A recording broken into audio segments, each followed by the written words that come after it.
Que detalhe fundamental esse, Eulália. A nossa conduta que influi diretamente na observação que eles fazem. Eulália, houve aí uma celeuma dentro do próprio movimento espírita, né, por causa da ausência das reuniões mediúnicas nessa direção da sua abordagem. Faz ou não faz? Faz virtual? Não faz virtual? Houve aí um debate que agora parece que se acalmou um pouco, né, porque pôde-se sentir realmente essas suas palavras iniciais que tão bem conduzem essa questão. Então, eu sei que existem pessoas que estão fazendo de modo virtual. Sim, é verdade.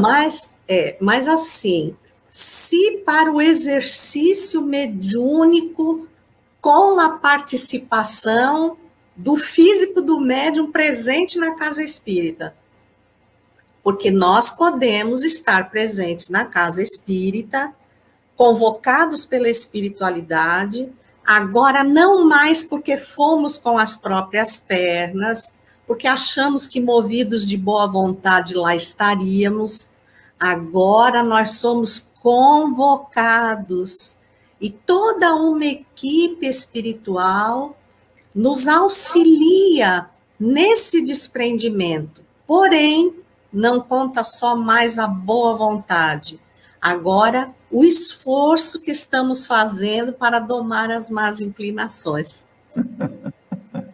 Que coisa interessante isso, né? Porque agora somos obrigados a domar as más inclinações. Elas desencadeiam todo o restante das questões, né? Exatamente. Eulália, a mediunidade, sendo essa faculdade humana, própria do ser humano, estudada, orientada pelo Espiritismo, sempre causou preocupações, sempre causou cuidados. A doutrina espírita é muito clara quanto a isso. Você citou aí a Gênese, e nós nos lembramos igualmente que o livro dos médiuns, a codificação é sempre orientadora. Mesmo assim, nós sempre temos os médiuns que se aproximam agora do Espiritismo.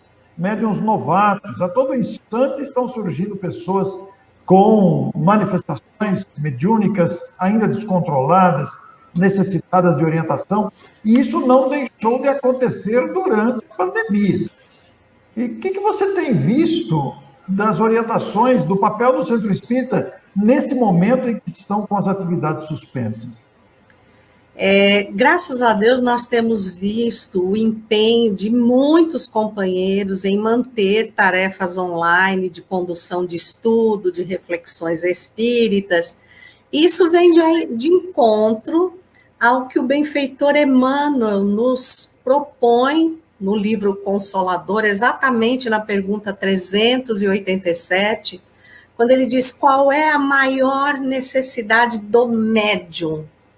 Veja que ele não faz distinção entre o médium ostensivo ou com as faculdades mais amainadas, mas ele generaliza.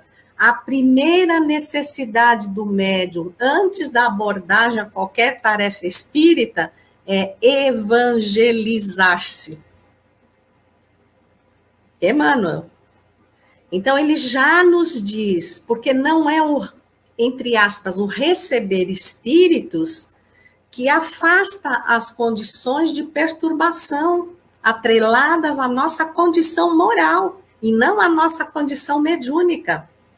Apenas o médium ostensivo, ele sente essas infiltrações mais fortemente na sua vida, motivo pelo qual ele deve ser o primeiro a se preocupar com a autoanálise, o autoconhecimento, a modificação da sua conduta, porque todos nós temos tendências e pendências graves. Então, não tem nem o perigo da pessoa entender errado, com T ou com P, porque são as duas, e a gente precisa observar.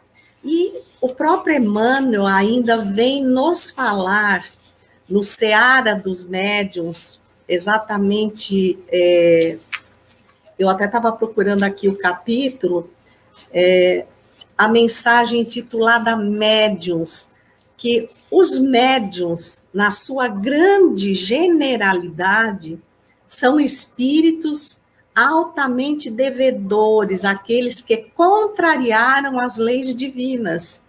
Ora, você só se torna devedor ou contrário às leis divinas pela presença de falhas morais.